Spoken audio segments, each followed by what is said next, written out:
really hard time when I first got into work. And where we were, and it was very nice. My boss wasn't up to us, but my coworker was really worried. So I'm like, okay. So I try to move over and I take it down, and nobody was there or anything. It was funny because the first month I was frustrated with something. I was like, you're watching over. I can't have her like it's already hard to sleep. No.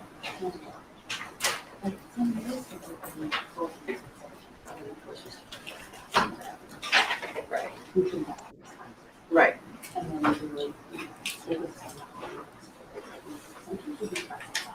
Yeah. And that's perfect.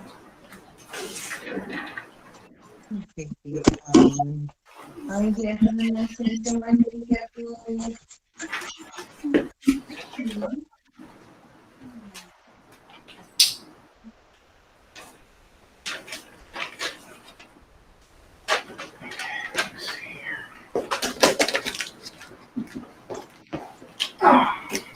Those years.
Excuse me? Are you still logging on your laptop for the meeting, or do I not have to? No, you don't have, okay. Okay. I just didn't know. Yeah. Okay. I usually do both. Okay. I know I have to leave and all that stuff.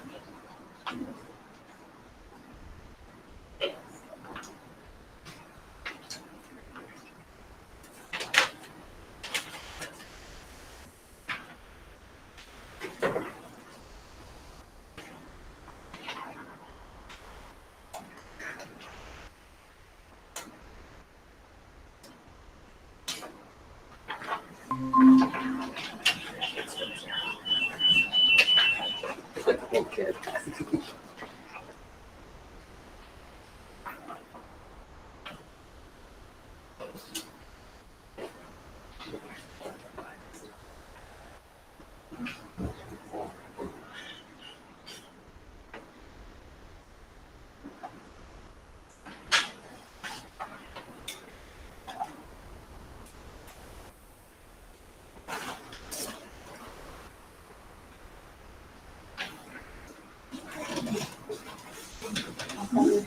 I'll just run them from.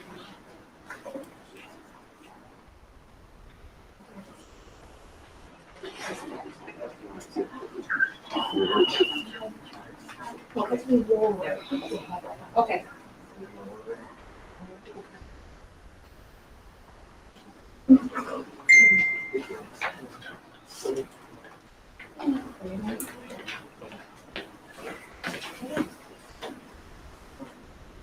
Check 1 2 1 2 check.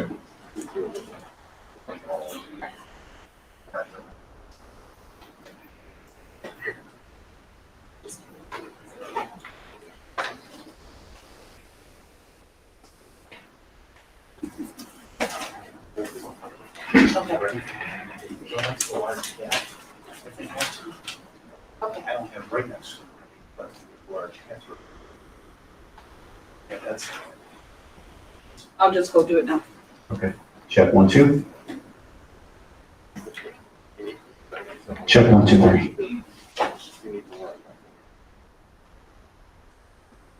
Check 1 2. 4 5 6. You skipped through that, huh? Everyone's so quiet. Check 1, 2. It's the end of the year, aren't we in a party this year?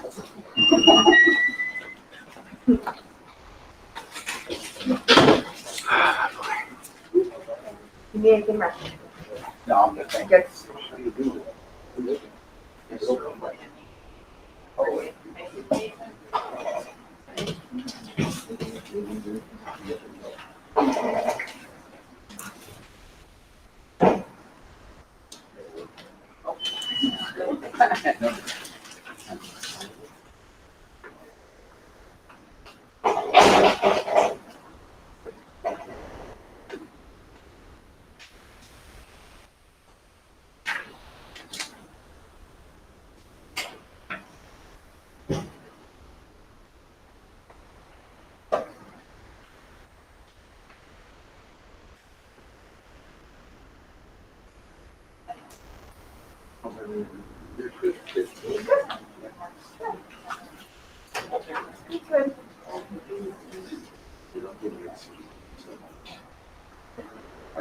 Which one?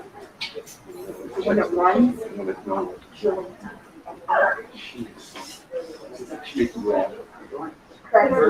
Yeah, I parked in a handicap spot, so don't give me a ticket. Good morning. Good morning. Good morning, open up there.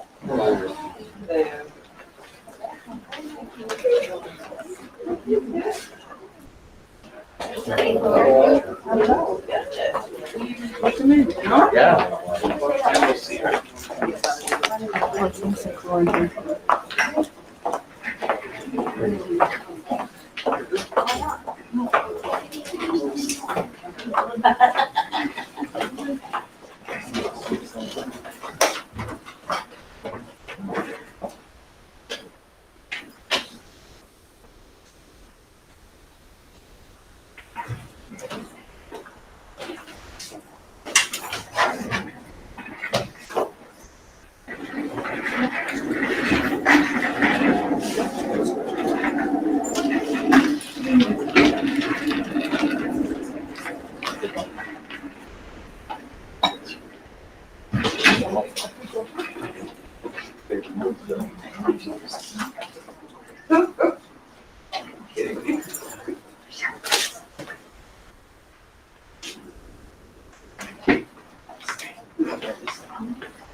Okay, I'd like to begin with the Pledge of Allegiance, please.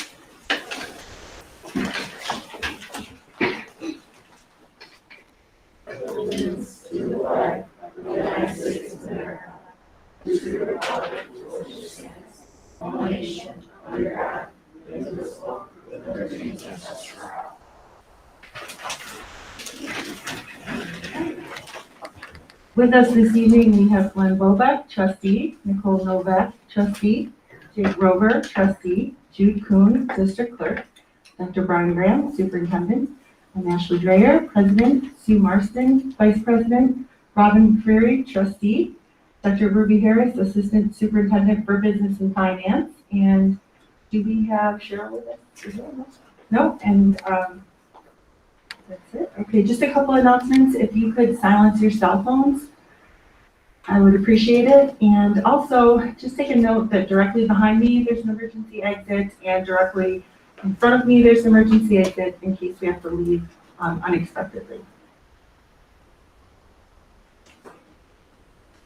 And Joy is excused this evening, Joy Lamarca. Approval of agenda. If we could have a motion to approve the agenda for June 7th, please. And a second. I'll second. All in favor? Aye. Any objections? Any abstentions? Motion carried 6-0. And if I could have a motion to approve the minutes for May 10th, 2021, please. I'll move. All in favor? Aye. Any objections? Any abstentions? Motion carried 7-0, or 6-0. Student ambassadors this evening, I believe we have a student ambassador from the high school. I don't know if, Mr. Loria, did you want to introduce? I'm going to introduce. Yep. Thank you. Hi, we have Joe Schnettler here today. Joe received the Outstanding Student Award from BOCES this year from his collision repair. And also, the one nice thing, and this is one of the positive things that I've seen from COVID, he had to do an internship because they couldn't go to BOCES for a while, right? So you got an unpaid internship, which turned into a job, right? So congratulations. So we can tell them all about the high school. The year is winding down and exams and projects had started this week at the high school. There are only 4 Regents exams being held this year. They are English Language Arts, Algebra, Biology, and Earth Science. This past weekend, we were able to celebrate the senior prom at the Niagara Falls Country Club. It was a great time with good food, beautiful sunset, and an enjoyable evening with friends. Class Day awards and senior picnic will be happening on Wednesday, June 16th at our facility. Students will be receiving rewards, picking up their caps and gowns, turning in their Chromebooks, and winning prizes at the picnic luncheon. Sports have been going full force these past 2 weeks and will continue to have contests for the next few weeks. Can you tell us a little bit, tell us a little bit about your award and what you went to BOCES for? I'm in BOCES for collision repair, and the award was like stuff I've been doing throughout the year. So I got the internship in October, and I've been going there ever since. And recently they just hired me there. Now where are you allowed to, can you tell us where that is again? Ames Collision. Oh, great, okay. And what advice would you give a student that would like to attend the collision program? Would you be encouraging for that, or would you have any words of advice? Yeah, you have to have like a good workforce ethic and like be confident, try your hardest, and learn as much as you can from the BOCES teachers for whatever you take there. Thank you. That is great advice. A good work ethic is needed in any job, in any profession. Thank you very much. Thank you.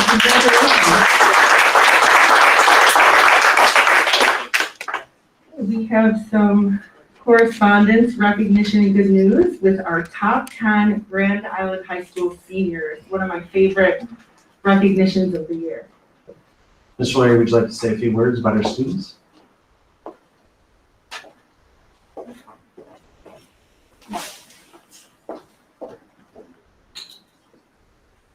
Yes, hello. Does someone have an agenda right there with me? Because I didn't have a chance to go back to my office. Ignore my notes.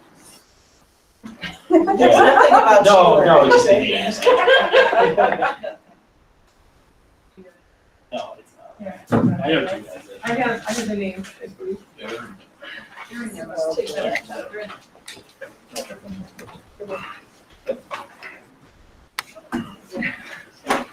Thank you, everybody, for your patience. So every year we have the privilege of recognizing our top 10 seniors. This year we're going to do it virtually. one of the things that I'm proud of with Grand Island is I know many schools have abandoned the concept of class rank.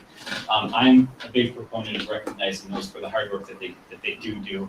I know that many of our students are almost so proud, not only proud of their work, but it's almost obsessive about their grades because they really feel like they want to be the best.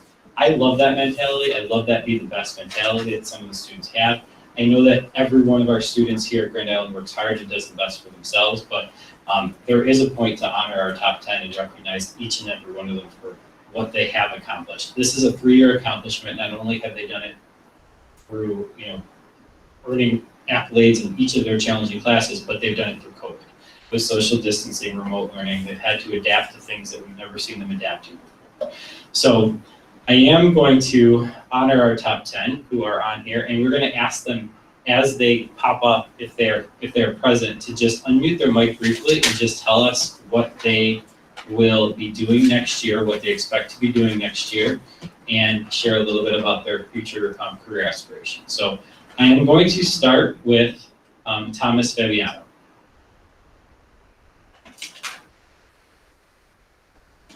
Hey, Tom, are you with us tonight?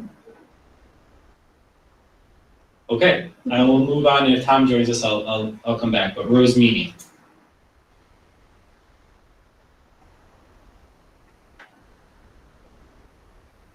All right, I'll move on to Emily Cohen. They're all busy studying. No. I'm gonna talk to So them. there's Ellen Benjamin. Kevin Ragoza. Ryan Pinzel. Brooke Conway. Aaliyah Lane. Vincent Ricotta. And Zachary Kramer. So if they're not here tonight, we will share our congratulations with them tomorrow, and we want to thank everyone for logging in and for being here to congratulate. So I will share the good news with them tomorrow and on behalf of the board, so thank you. Thank you.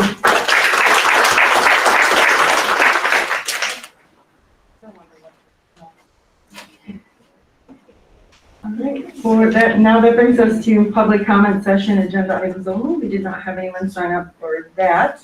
So we will move on with curriculum and instruction. We do not have anything there.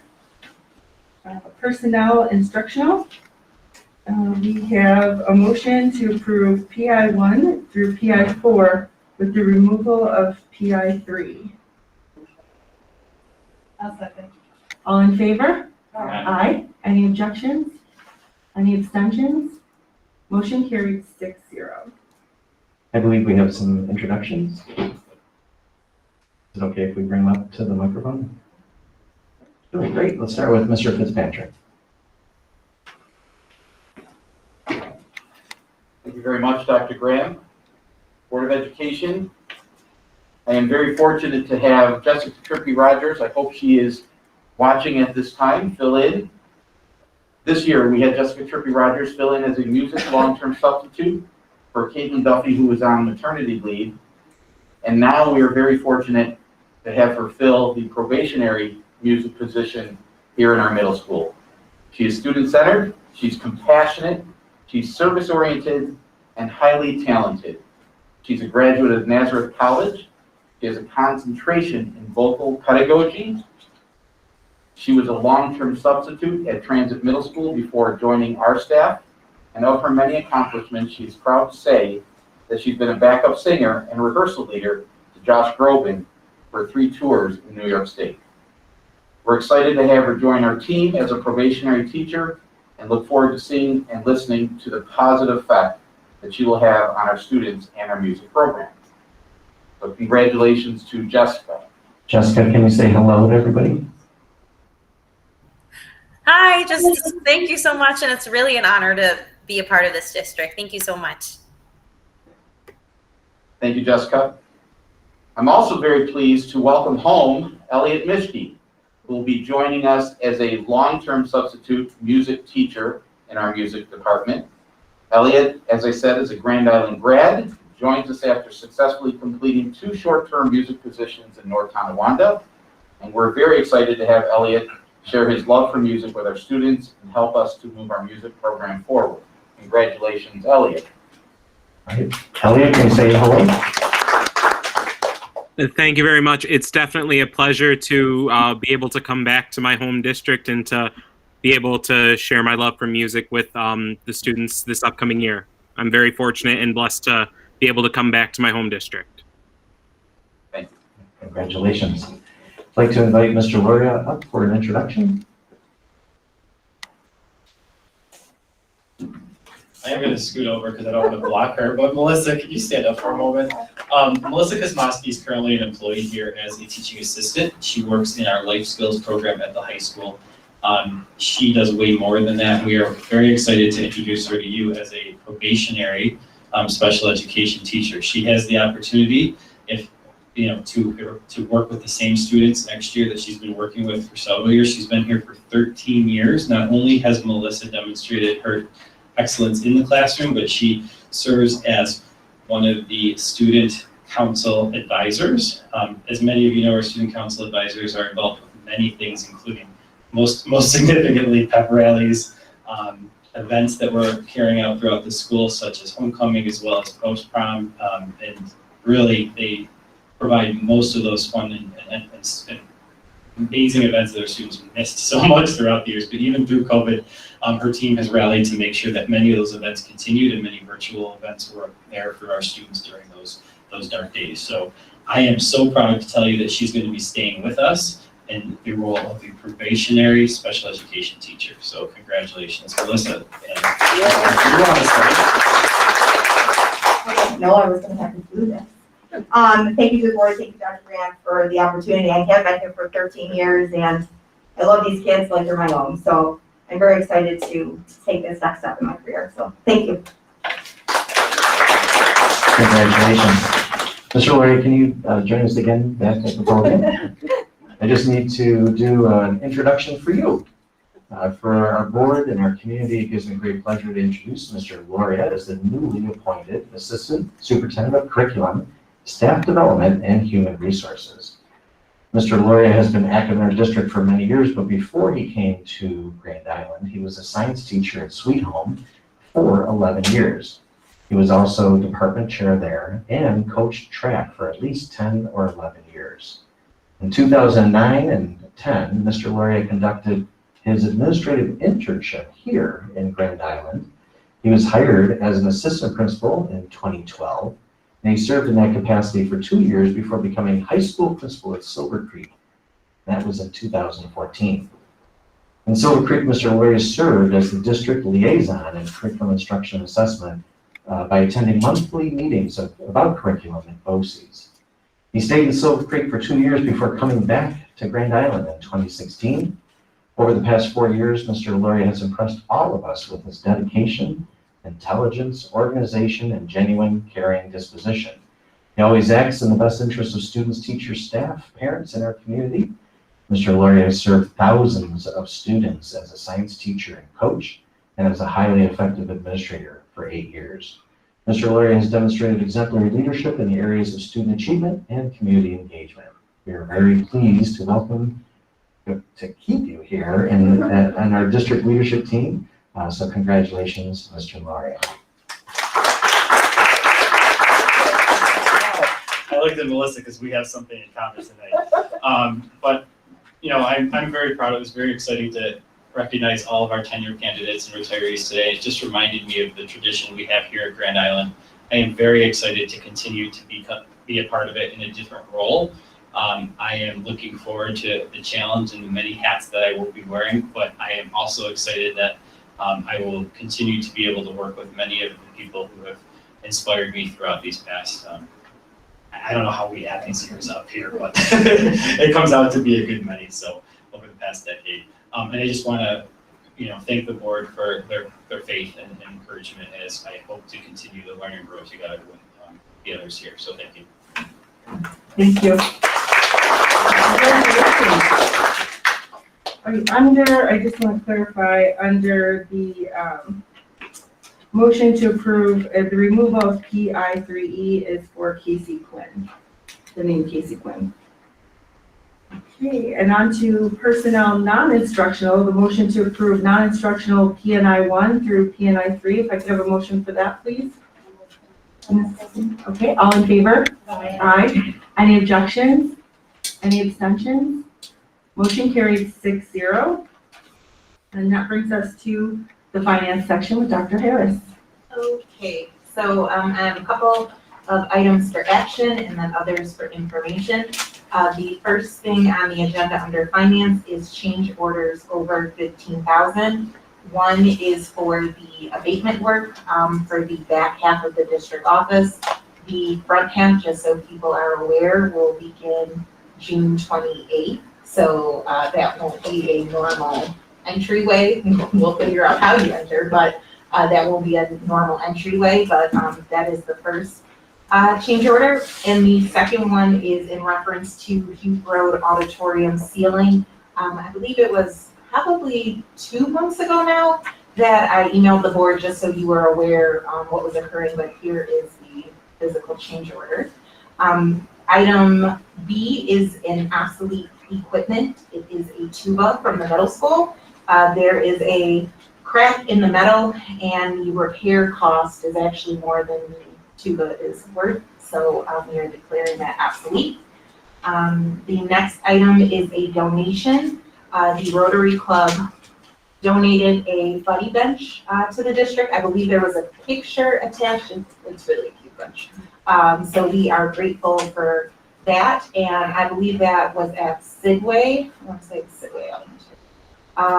The next item is a donation from the U.S. Border Patrol, and they donated 4 cases of legal-size paper to the district. That may not seem like a big deal for some, but we'll definitely take it, so we appreciate that as well. And then the last item for approval is E, which is budget transfers over 15,000, and that is a change in a BOCES code, so it's going from one BOCES code to another.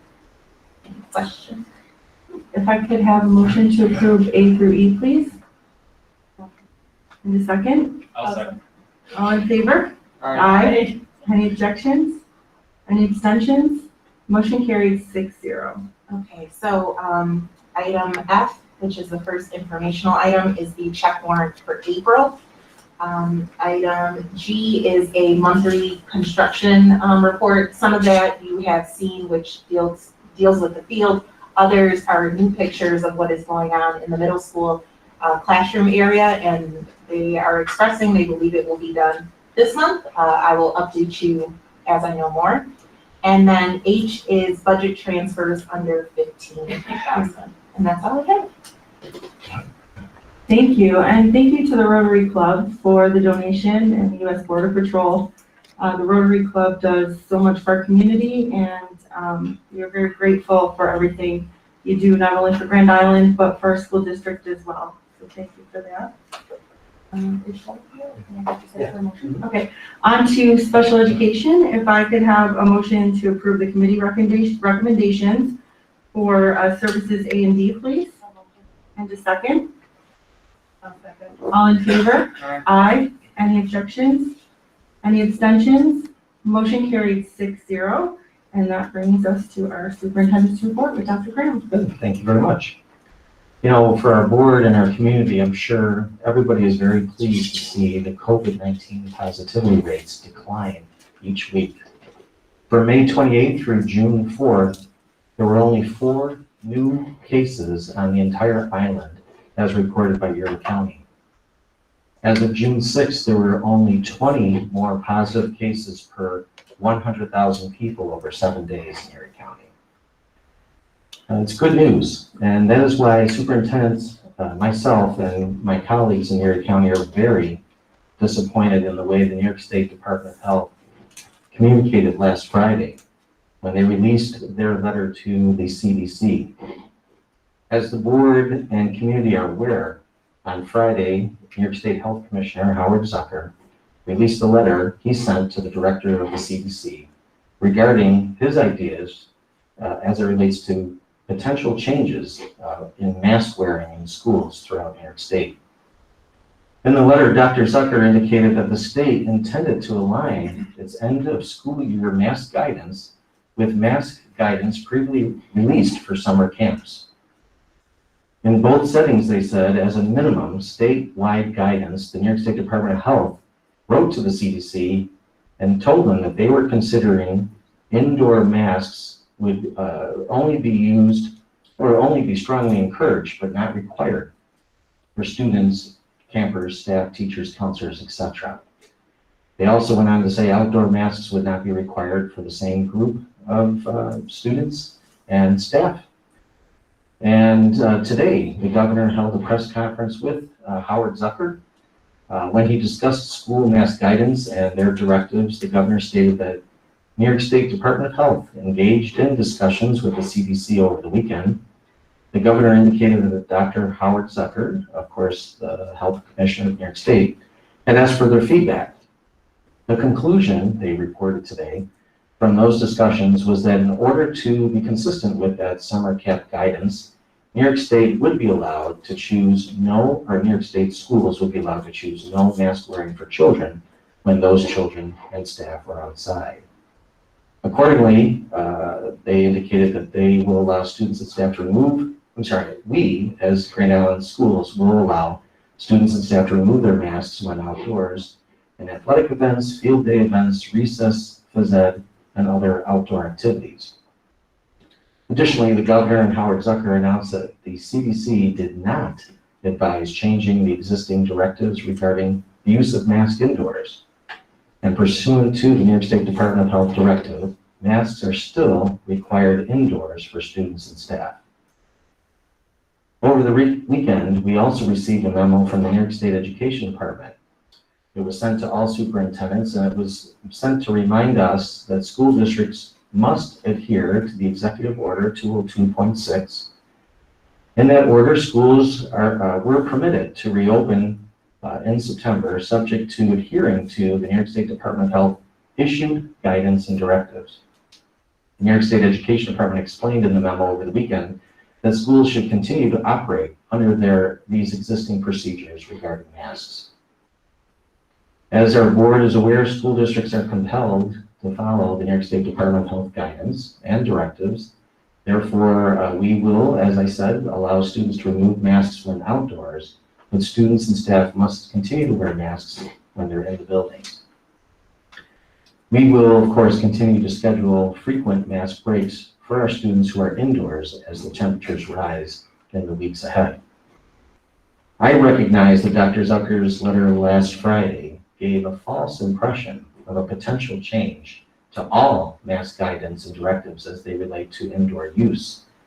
The school district was hopeful that all the elements of the mask directives would be changed, but neither the CDC nor the Department of Health determined that it was the appropriate time to do so. For parents or board members who are interested in contacting the New York State Department of Health to express your opinion on the lack of changes to indoor mask guidance, I would ask you to consider giving them a call at 518-474. And, hold on, sorry, I'm missing a digit. Sorry, here we go. 518-474-2011. Once again, it's 518-474-2011. I plan on also contacting the New York State Department of Health to share our disappointment with the way this communication occurred over the weekend and the lack of changes for masks indoors. From your knowledge, has the CDC said that throughout the United States that kids in school, or folks in school, should be wearing masks? You know that answer? You may not. So, Yeah, it's in their guidance. so they're saying that any person in a public school should be wearing masks? Yes, I believe that's in their That's guidance. in the CDC guidance. I believe so, yes. And that's in contrast to the CDC's general guidelines, which would say that generally speaking, anybody here who was fully vaccinated, if they weren't in the school, if they were at TOPS, for example, would not have to wear a mask. Yep, that's in contrast to So it that. depends upon where we are. Yep. I mean, I think I know the answers to Yeah. the questions, I'm just Sure. trying to articulate the frustration for people, which is basically the statement we're being told is that, 30 adults who are in a room in school have to wear masks. But we can all go to any restaurant on the island or Tops, any place else, and we don't have to wear masks. Ridiculous, It's ridiculous, absolutely. okay? I mean, it's frustrating for parents, it's frustrating for board members, okay? I, as a board member, want to do and need to, okay, respect the state's, guidelines, health department guidelines. We have to do that. I'm not going to argue against that because that's what we have to do, okay? But there needs to be some justification for why there's a different treatment, okay? Schools, since we've been reopened, okay, and, it was in the paper that last week, et cetera, kids have not been getting, okay, the rates have been continuing to go down. They're lower now than they were when it was only half the kids here. Okay, but nonetheless, folks gotta come to school, they have to wear masks, doesn't make any sense. Is there any indication of when they're gonna review it again? Like, No, what about summer it's- school? In today's press conference, it was alluded that there could be changes in the future, meaning by July 1. So potentially for summer school. That's the inference that I made today by listening to that conference. But if kids are in a different environment other than school, they don't have to wear masks, right? Starting camps and all that kind of stuff, camps won't have to follow the rules, right? They've already made it, right? Right? And that starts very soon, right? If you're in a camp, you don't have to do this. If you're in school, you gotta wear masks. It makes no sense. I agree. Did you give any explanation as to why he is not changing the mask mandates for school? I mean, it's never been a thing. Correct. It's frustrating. It sounded like the governor said, well, there's a couple weeks left, so Yeah, you did, that's what I we said. might as well just carry on for these 2 more weeks, is that? I don't know if there was anything additional that I missed, but that's what I. No, there's no. That was just what I said. But I would just say, I encourage everybody at this table, anybody listening, anybody sitting in the audience, pass this telephone number out and call. I know I absolutely will, my husband and myself will be calling and we'll be sharing the telephone number with everyone. So I encourage that. I don't know what good it would do, but I think we need to express in mass quantities are discussed with the way that the governor continues to treat our kids and the whole education process. It's disheartening, it's ridiculous, we could go on and on with what it is, but I would encourage everybody. And the reasons why schools are And being demand an treated answer. differently are not clear. Correct. Or we can guess, or make, but they're not clear. So is everyone on board and okay if we share this on social media as well, because of the interesting colleague there, but I think we'd like to know that from you. And I would also encourage that if somebody gets a reasonable answer, please share it. Of right? course, Like, yeah. I mean, whether it's somebody sitting at this table, whether it's somebody you share the number with, please reach out to us and let us know, because we are as frustrated as everybody. We are parents ourselves. We sit here at this table to educate our children, and it's just frustrating at every turn, especially when they gave us so much hope on Friday and only to close the door with no explanation on anything. Correct. I mean, you need an explanation of why For sure. 30 adults sitting here have to have masks on. Right? And if I'm not going to answer the question, but could, how many people are fully vaccinated? I think the vast majority of us probably are. Okay? And that's just not right. Period. We could be sitting outside closer. We could be any place other than right here. Yeah. Okay, we'll leave here and we can join someplace and Yep. we can all be without masks and we're fully, not causing issues. So it's ridiculous, it's inappropriate, we need explanations. Other than there's 2 weeks left. Well, Yeah. so, So, And it's, and clearly we're, but we're in a different situation, because it's June, we're in schools, it's hot. So I think when you call to reiterate that is not the justification that is acceptable, because there must be another justification given to make this acceptable. The weather's nice, and they have outside, I would encourage. Oops, I do have to share just a little bit more with the board regarding September. So the board may be aware that our Erie and Niagara School Superintendent's Association wrote a letter to the governor a few weeks ago asking for updated guidance so that we can effectively open schools again in September.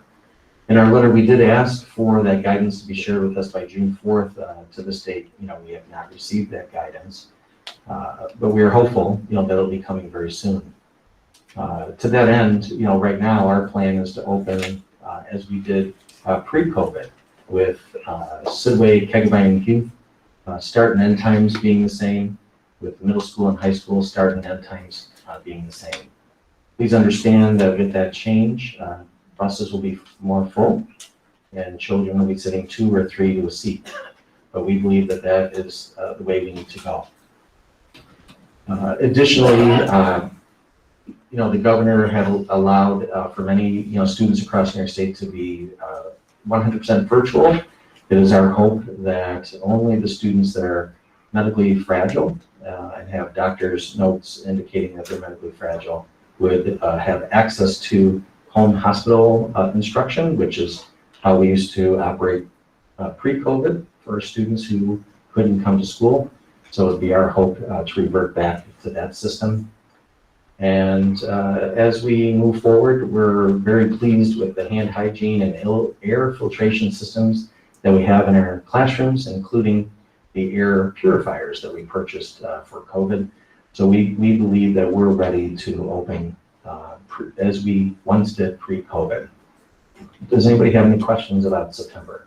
I just have 2 questions.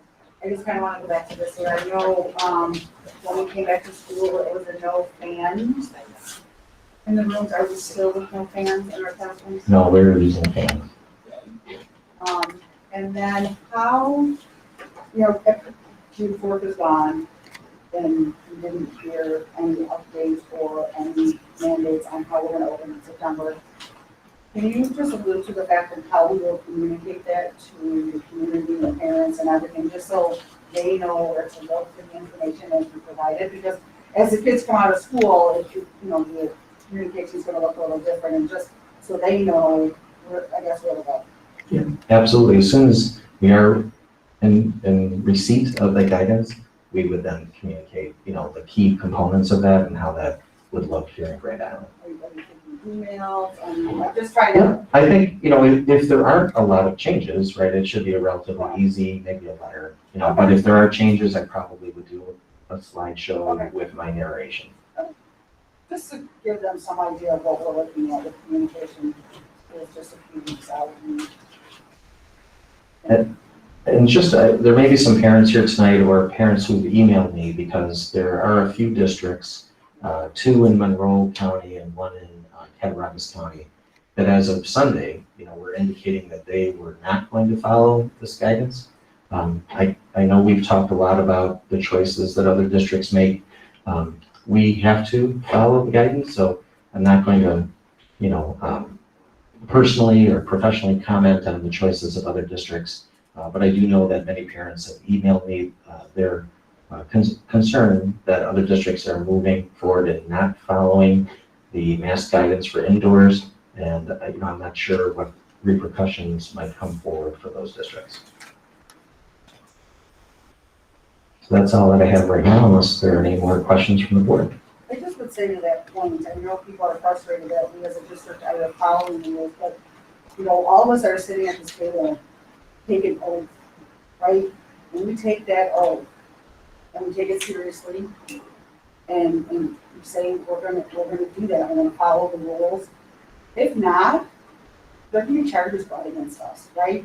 So, we're not just saying we don't want to because of funding and all that, and it's extremely frustrating, but as an elected official, we represent the school district, the community, but we need to do it as law-abiding citizens.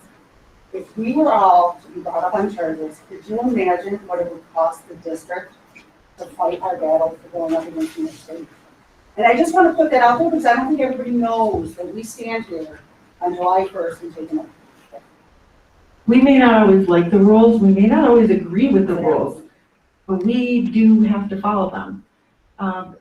As Sue just mentioned, it's not always just about losing the funding, but it also is about losing funding because, as Dr. Graham mentioned, there are repercussions for school districts who do not follow the rules, and losing funding is one of them. And we wouldn't want to do that to our students, to our community, and lose programs because we don't have the funding for them. But we also do take an oath and we take it seriously. We have to follow the state guidelines and the regulations. It's also We- an education law. It's also a record. We have a governor, we have a New York State health commissioner, okay? People whose jobs are to guide the public on health issues, okay? We can argue that we don't like those, and I do not like those rules, I articulated that before. They don't make sense, okay? They need to be responsible for their actions, okay? It's not my job as a school board member. You know, I'm a lawyer, I'm not a health guy, I can't say whether it's right or wrong, I disagree with it, okay? And I would like to have the public tell people, this doesn't make any sense. And get the people who are paid in these positions to make decisions that are correct. See, I'm not gonna overrule those decisions, as much as I disagree with them, because they don't make any sense whatsoever. Okay, so we need to tell those people, and we need to tell the governor, you know, if not in November, whenever he's up for re-election, that, you know, you gotta deal with things the right way. Is there superintendent's group intend on expressing their displeasure with not only how it rolled up, but the decision that was made, or have you already? We haven't already because we were waiting with bated breath today, but our group, I can tell you, we're all as frustrated as everybody around this table and in this room, so I imagine we will be sending. Well, your voice was heard very strongly with the legal community. So, I think Yes, thank you to your group of superintendents. I just want to add, I know there's some parents that want to comment, but there's a comment session coming up in about a few minutes. Okay, so that brings us to the Board of Education reports. If I could have a motion to approve the Board of Education budget trustee vote minutes from 5/18/2021, please. And a second? I'll second. All in favor? Aye. Any objections? Any abstentions? Motion carried 6-0. In our discussion around school opening for 2021, I don't know if anyone wants to start it off. One question I would have would be, when we return to the normal schedule, do we have the after-school buses? Will we have the after-school buses like we have in the past? Yes. For sports and activities? Yeah, I would say absolutely. It's going to be a lot easier to offer those buses because of reverting back to our start and end times. Okay, I know that's been a big stressor for a lot of parents, myself included. And some sports teams had to cancel on them. All right, did anyone else have questions regarding school opening on the board that you'd like to ask Dr. Graham? I know you covered a little bit about school opening in your superintendent's report, so I don't know if there's any other questions. I'm assuming masks for the fall will be addressed with your guidance. Yep, as we receive that guidance. Okay. The data is, as Glenn shared, is without a doubt supportive of being without masks now and in the future. So I would imagine that if the data is as good as it is today, that would be how the state would open up. I do have one other question. Do we plan on having orientations this year then for the kids coming into the schools in person rather than virtual? So I know, do you have a grade level in mind? You know, like the sixth graders coming in usually, high school usually, they have. Sure. If I could toss it over now that Fitz, I know that you've already given tours to the fifth graders already.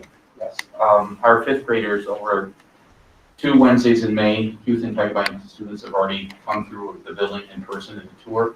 The students who are virtual fifth grade have attended a tour last week in person. We had the sixth grade, soon to be sixth grade parent night last Thursday night in person. We had 55 parents show up. Most of the parents, all but one, were first time middle school parents. We have our web where everybody belongs, splashy orientation for new sixth graders. I think that's August 30th, or no, 29th, the day before teachers begin. So that's all being planned. Our web leaders were just selected. So we've had a lot of tours and had everybody in person so far. Can I ask a question? John, I know when our kids that are now leaving middle school and going to high school, we were able to kind of walk their schedule, work on the lockers. Is that something we're looking at again, or? For the middle school? For the middle school. Yes, and if all goes as planned, Correct, I mean, right. yes, I had also communicated that at our sixth grade orientation, that we would normally do. So let me just take the web day for the kids. They spend the first 3 hours with our web leaders. The last 3 hours of the afternoon, they get their schedule, they get their locker, and they get to walk. Great. Okay. And is that something that's done for kids when, sorry. Oh. Is that something we do for, if we're going into high school as well? And what, I mean, barring everything reopens, what would that look like? Sure. I imagine it would be relatively similar to what we've done in the past, but Mike, if you could just share, I know that all of the students come for an evening. There's a presenter for the parents, and then the students follow their schedule. But go ahead. Yeah, in the past, it's been a orientation for both students and parents in the beginning, and then the students would go do various, they'd be grouped into 4 groups or 5 groups, depending on the activities areas, and they would go from group to group getting different information and would have an opportunity at the end to walk around and find their classes in their lockers. They also would receive their schedules at that event. I know that Hillary has done a fine job of planning for that. Each of the last couple of years, it looked a lot different this past year. And I know that she's looking forward to working with our new assistant principal to transition that event. But with COVID guidelines, that's going to be obviously what dictates how it looks. But we will have some type of orientation either way. And as you mentioned, it does look good. There doesn't seem to be a lot of evidence indicating why it wouldn't be able to happen live in person. And I guess just a general question for school. I mean, it's quick, right? So, I mean, as of right now, I mean, we don't have the guidance. We're hopeful that September is going to look normal. Are we pushing forward to opening next year as we always have? So That's all correct. of these orientations, everything, we're scheduling them to look normal for next year unless we. That's correct. Okay, thank you. I know we're all the same, you know, in agreement that the schools need to open full in September. I just want to make sure that that's how we are preparing to. One question too about preparing for September. I heard you talk about the buses to a seat. It'll be crowded. It'll be a typical bus. There might be parents out there thinking, gee, in preparation for school opening, I might want to have my 12-year-old and up vaccinated. I know that we had one vaccination clinic at the high school May 27th, with the second one being June 17th. And it looked like there were still appointments available. If they didn't have their first vaccine May 27th, could parents still take those slots on June 17th, or is it only for students receiving their second dose of the vaccine? It's a great question. I know that this event is for the second dose. I personally don't know if the second dose is the same as the first dose. Okay. You know, if it's the same product or the same chemical mixture. So, but we will reach out to Erie County and continue to publicize any event that is available for 12 to 17-year-olds. I do know that Tonawanda City has events for 12 to 17, meaning the school district. So we'll maybe I'll ask Cheryl Cardone to put out a email to all of our middle school and high school parents with the opportunities that exist now in Erie County. I know the Policy Convention Center has walk-ins and appointments all the time. For teenagers. Yeah, Great. they had 2 separate lines last time, and one for Jackson and Jackson. And it's the convention center in Niagara Falls. Yep. Good. And I know, Mr. Lurie, you were trying to partner with them as well. Did we ever do that, or? Yeah, We had some interest. we were partnering with them, but when we had our vaccine clinic, more people got, we got an amount of people that we were interested initially, and most of them went to our vaccine clinic, so there wasn't enough interest for us to transport. They were willing to have us transport students there to get vaccinated even during school hours. And we decided instead that if anyone wants the information, they can email us at the high school, because we have the ability to get in contact with them, get people in contact with them. They have plenty of availability and are willing to work with us. We just didn't have a large enough interest to transport our students there. Mike, when you sent the survey out to seniors for graduation, I know over 100 seniors have responded. I didn't take a look today to see if that number grew. Do you recall roughly what the vaccination question, what it resulted in for our seniors? I don't remember. Okay. I don't remember how we asked it, because we did ask at one point, but I think one question was how are they vaccinated? It was a large number, though, I would say that. And then were the guests vaccinated? And it was, I want to say close to 50-60% is what I remember. Hillary, do you recall? Yeah, it was a little over 50% at the time. A little over Okay, of our 50%, seniors. she said. Who responded to the survey? Got it. Yeah. Okay.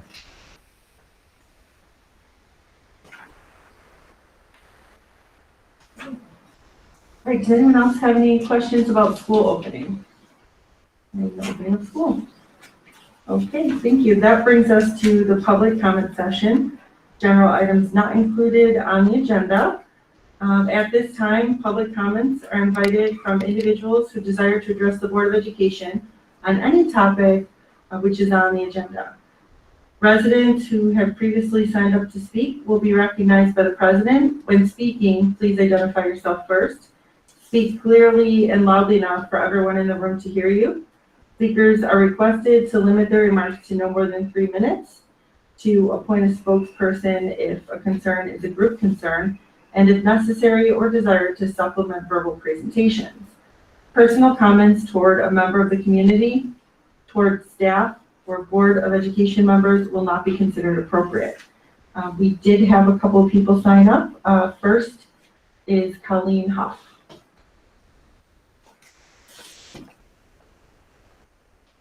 Good evening and thank you. Colleen Huff.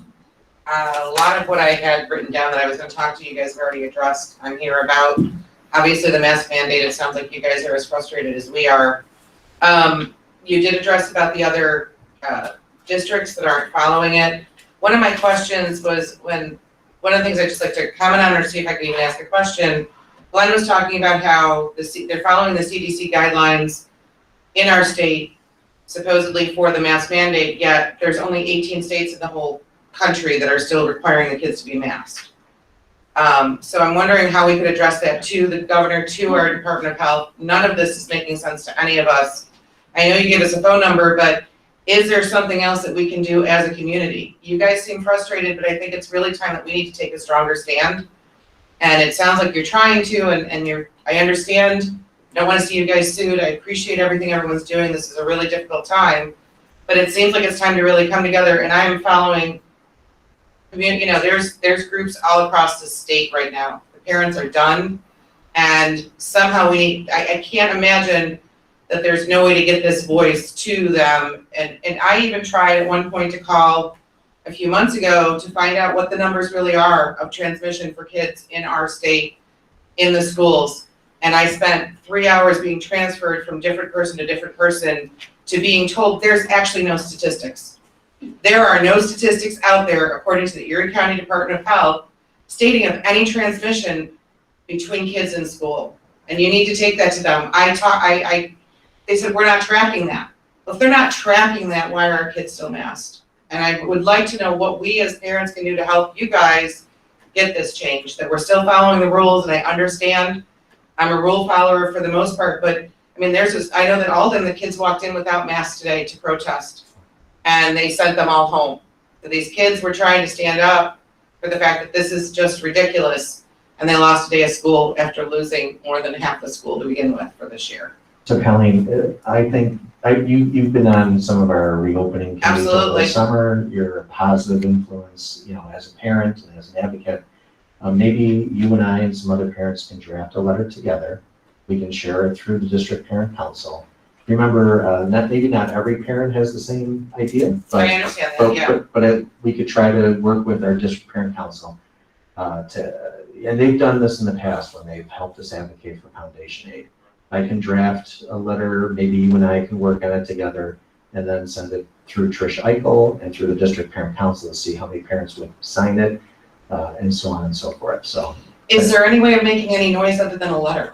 I really think it's time to Sure. get out there and do more than just a letter. And I will help with that, you know that. I want to come up. I would say a telephone call might be better. I mean. Well, I mean, the phone calls too, but I mean, I think it's, I mean, they need to see us on the news. I'm serious. We need to have a protest or something. I mean, that's what I know a number of parents have tried to do at one point to protest against you guys, no offense. Trying to figure out to get our voices heard. How can we get ourselves heard that it makes no sense, you know? Well, you get your voices heard by talking to the people in power, which is difficult directly, right? Well, how do we get there? I tried. You can't. I tried, you know, I called the county executive months ago, I never got a call back, okay? I tried to reach other people, you don't get a call back, okay? So you can't get a direct message, right? Okay. It's impossible, right? So you need to get a group of people together to make noise. Right. Which makes a difference, and you gotta get the media on your side.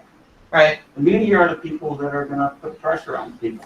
Would So there be, perhaps, you know, we have local media, which makes a difference. The Buffalo News can make a difference, okay? There are Buffalo News reporters that, you know, that are north side reporters, okay?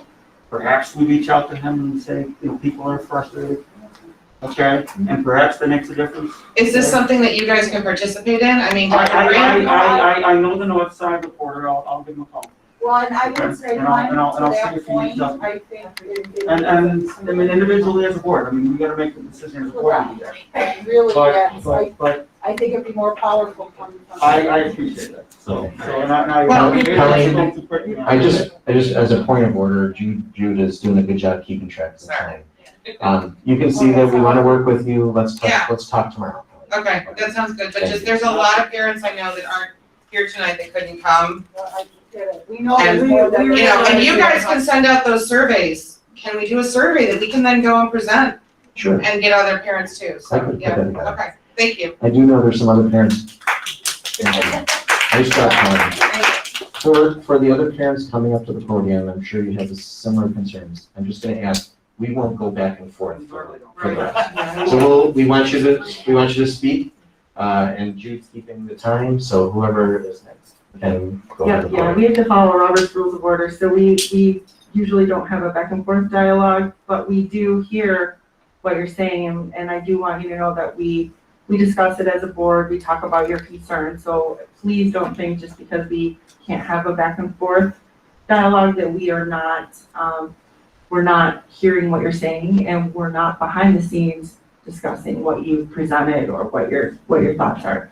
Next up, we have Jennifer Marika. Marika. Thank you. Hi, I'm Jennifer Marika. I'm a resident here in Grand Island. I have 3 children, one at Gigabine, one who's in preschool who has an IEP, and another 1-year-old, so I'm home with her. I am also a licensed master social worker and certified school social worker. But I haven't been working because of the pandemic and all the strings that go with that. So, I'm obviously here to talk about the mask mandates today. Obviously, among other parents, we're just outraged by this decision. Making it optional for just outdoors is just not enough. How often are kids really outside? And long duration of outside is also harmful too, with the sun beating down. I know that my son came home last week and they had a mask break outside, but he couldn't be under the tent because there wasn't enough room. So there was shade for some and some sun for others.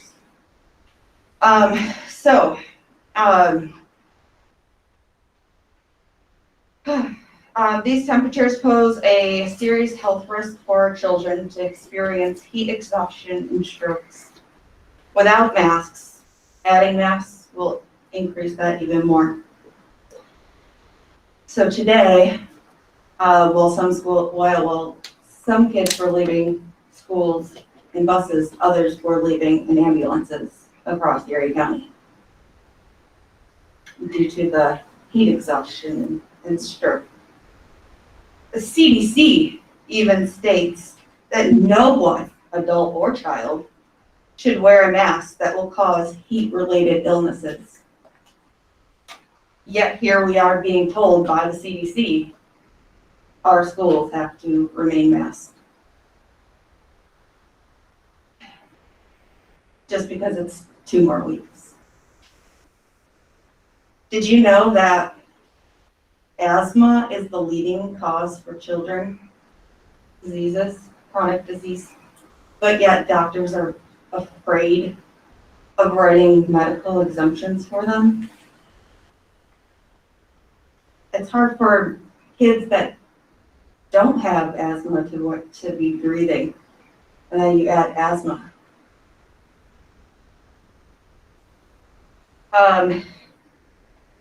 Currently on New York's website, it says New York has an extreme heat wave warning, and it poses a danger to children, but wants our kids to wear masks.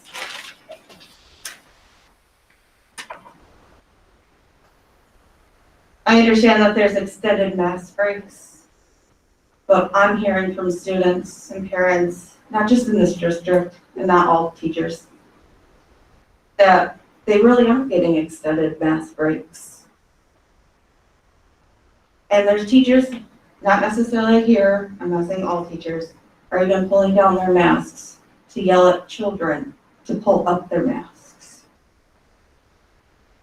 30 seconds. Okay. I have so much to say. Anyways,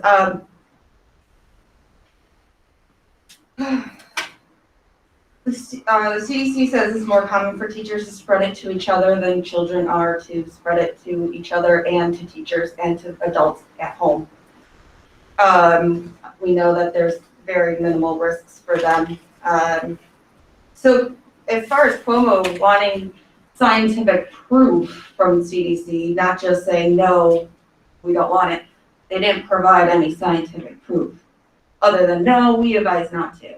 So where is the scientific proof? This is not fair. If there's scientific proof, sure, show it to us.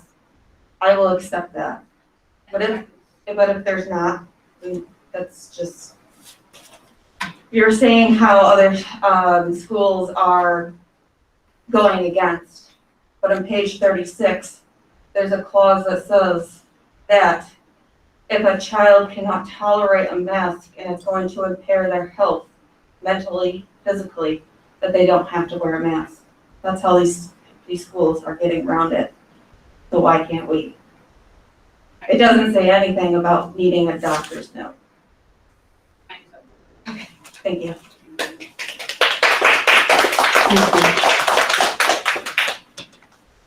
Okay, that brings us to committee of the whole items and information for the roundtable. Just, if it's okay with the board, and I know some parents might be here who wanted to say something but didn't sign in.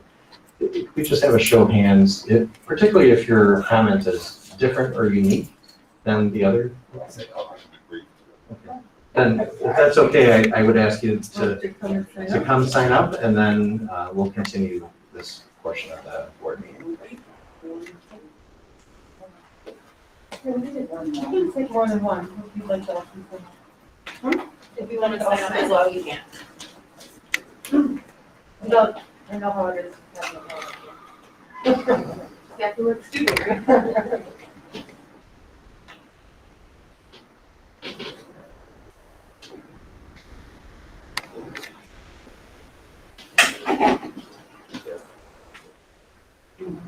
Is your name Mike?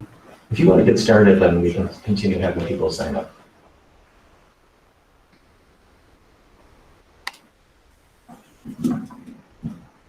Hi, my name's Mike Graybeck. A lot of stuff has been covered. Everybody covered, I think, the majority. My main concern, basically, based on what you guys have said, like the openings, the schedules, everything you're planning, the not being able to do anything because the health department, the county, all this stuff tells you not to do stuff. I just get nervous when we got 2 weeks left. I would love to have the mask dropped and all that stuff go back to normal or as close to normal as we can as soon as possible. I just get nervous based on what you guys said on we're planning to go back to school normal but if we're told otherwise. And I guess I'm concerned, like, I don't know who it was that said, there's no data on kids and the transmission. I've looked everywhere. I'm on all those sites, all those numbers. I just don't like everybody accepting all these rules without being shown anything in return. And so if you guys, I don't know what can be done. I know you guys said there could be lawsuits and stuff. To me, that's, in my opinion, that's well worth it. If it means our kids are back to school with no masks and so on. I'm all for that. So, I mean, that's pretty much all I got. Everybody else covered most everything. I'm nervous that, I mean, it's a respiratory disease. Things are gonna get a little worse, just like the flu and everything else does in the winter and fall, and they can change mandates and all that stuff. I don't know, I don't want that to happen, so that's all I got. Thank you, Mike.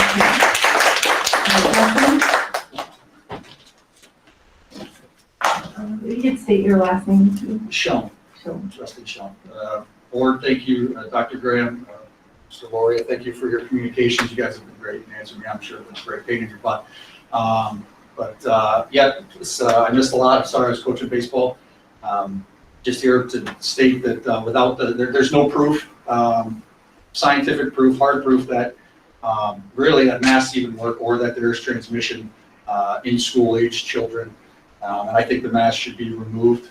I would applaud Dr. Halsey at Pioneer for standing up and doing what he thought was right and removing his mandate at the time. I don't even know if that still stood. I know it did 2 hours ago.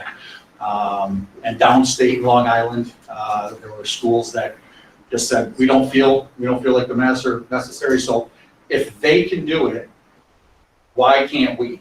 Is my question.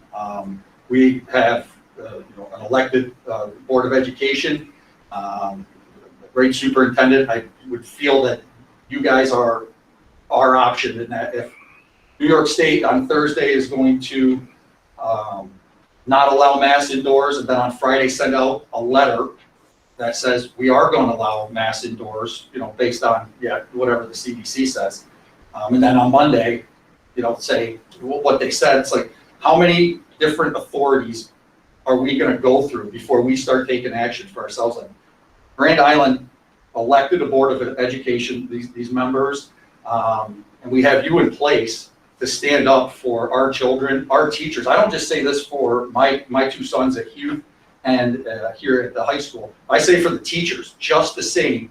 The teachers are no different than the children. They're working in, I have no idea what the temperatures are in classrooms. I would like to know that. I think parents should know what temperature their rooms are, where their children have to wear masks in, to give them, that would probably give people a little bit better of an idea. There's a big difference between 84 and 72. I know my son says sometimes in certain rooms it feels like the heat is on in the summer. So it's kind of scary when you're, and then you add the mask to that. So I think, I know, I don't speak for everybody, but I know a lot of Grand Islanders would have your back. And I would ask that the Board of Education, Dr. Graham, that you guys make decisions on the mask, not based on fear from people, from state, they're sending out so many mixed messages that they've proven to barely be a legitimate source of information. So I urge you to make a decision for our teachers' health, for our children's health, and be strong. Grand Island has your back. Like, Grand Island is not going to come down on you for this. You are going to be received very well if the masks were removed, if you did that. So I applaud you for everything you're doing, and thank you for the time.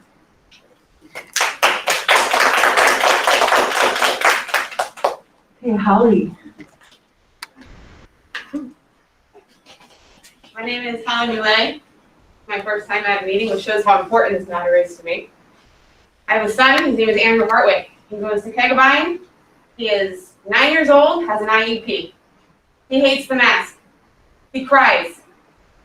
It affects him learning.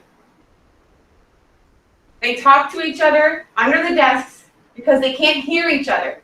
It's affecting their social development. This is major. Everybody kind of covered what I would have said. This is why I didn't initially sign up. But you kept saying the oath, and that really got to me. Enough to where I raised my hand. The oath. I know in that oath somewhere, and I haven't read it, but I know it's probably there. You're supposed to also protect their health and well-being, not just budget, funding, being sued. Come together as a group. We're here with you. We'll stand behind you. Like he said, we're here with you. You can't act out of fear. This is obnoxious. Absolutely obnoxious. That's all I have to say.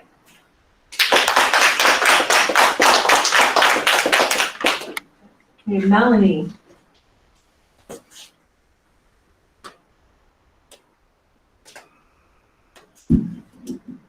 Hi, Melanie Draybeck.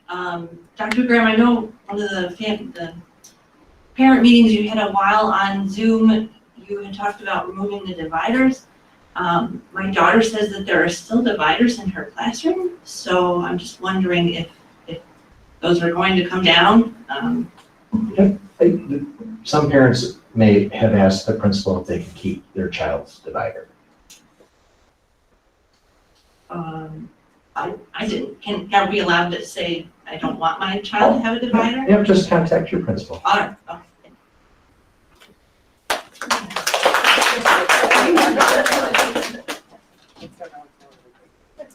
Okay, if that concludes our Voice of the People. Can I just I did not ask know. a question? No, we can talk. Okay, thank you. That concludes the Voice of the People. So that brings us to the Committee of the Whole items and information for the roundtable, beginning with Glenn. I got nothing for Nicole? It's just great to see all the kids and all the sports outside and enjoying the events. I know track hosted the NFL for JV out there today, so it's great to see all the kids being able to play all their sports. Very glad that they will be able to do that without their masks. Jay? I'd like to thank the community members that came out and spoke tonight. Appreciate you commenting, and also same with sports. And I just overheard visiting teams, visiting parents talking about the sports complex and impressed there. So it's nice to be back there. I'd just like to congratulate all of our retirees and wish you well. Thank you to all of the parents. We are always advocating on behalf of the students, and we do talk as a group, and we're doing what we can to advocate and listen to all of your concerns. We have Annie coming up at the middle school too, if anybody's interested in that. I think it's coming up this weekend. Annie Junior? Yep, Annie Junior. So you can find tickets for that online if you're interested in attending. Sue? Well, I would just like to thank the parents for coming out tonight and speaking to us. I would ask you, because I've done it myself, to direct that to the people that come to the answers, right? We can't get the answers any more than you can. I think if they realize it's more than a board of education or a group of superintendents, that is 1,000 people from Grand Island, it's gonna have a bigger impact. I'm not saying it's all on you. We have been fighting. We have been making calls. I know Glenn and I have reached out to our,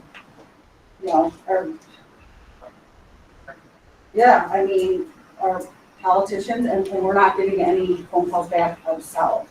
So, I'm not saying that we need to stop, but I'm saying that there's 7 of us and 50 of you, now we're 57. It's a fight that we have not won. And I will also say that I don't make my decisions out of fear. I took my oath to sit in this chair very seriously, and I will live up to what I oath. I am not making decisions based on fear. but what I promised to do as an elected person to sit in this chair. July 19th is our golf tournament, ISBA. I encourage everybody to try to attend and participate. It's a great way to raise money for scholarships that are given to our students, and not only students that are going to college, but we do have many different scholarships that our organization gives out. So I would encourage you to try to attend or buy raffle tickets or whatever. Thank you. Thank you, Robin.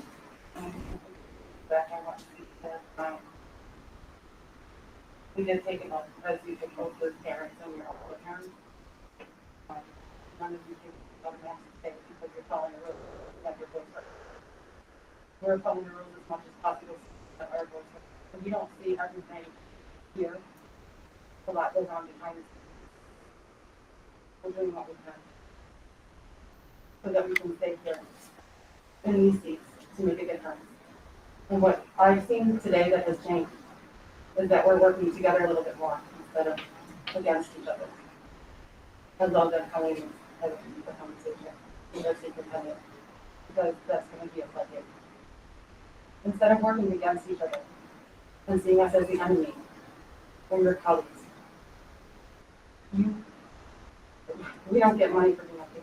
We volunteer based on your votes. With that, congratulations, Lynn, Joy, Danielle, for taking the oath. Not easy. Congratulations to our new players. I am stepping down not because I'm afraid, but because I'm a single mother of a 14-year-old strong girl that somebody to step down. These people are amazing. Stop fighting them. That's all I have. Thank you, Robin, and I know we have one more board meeting where you'll be with us, and we've really appreciated all the time and effort and energy that you've put into this position. You really give your whole heart to it, and I know you're here for the right reasons. You've been here for the right reasons for the last 3 years, and that's to benefit the kids. And I think, you know, what Robin said is so important to remember, that everyone up here is a parent and everyone up here is a volunteer. And we have children that are in the schools as well. And so I just hope everyone remembers that. I know that people are frustrated. It's been a very difficult year, but we have worked together. We have done our best to advocate. And it is very frustrating. It's difficult to get a hold of the people, as Glenn had mentioned, but Robin, I think what you said is so important to remember. We're volunteers, we're elected by you, and we want the best for the students. We're on the same team. We want the best for the students just as you want the best for your children. We want the best for our children, because our children are attending school here too. Ruby, do you have anything for? Just a couple of quick things. So first, CIRSA, which was the second round of federal funds that were given. The application is due June 15th. That has been very fun to fill out because it requires you to ask for all of the funds or plan for all of it in lumps. So you're asking for like $5 million in 1 year and to know the plan for 3 or 4 years.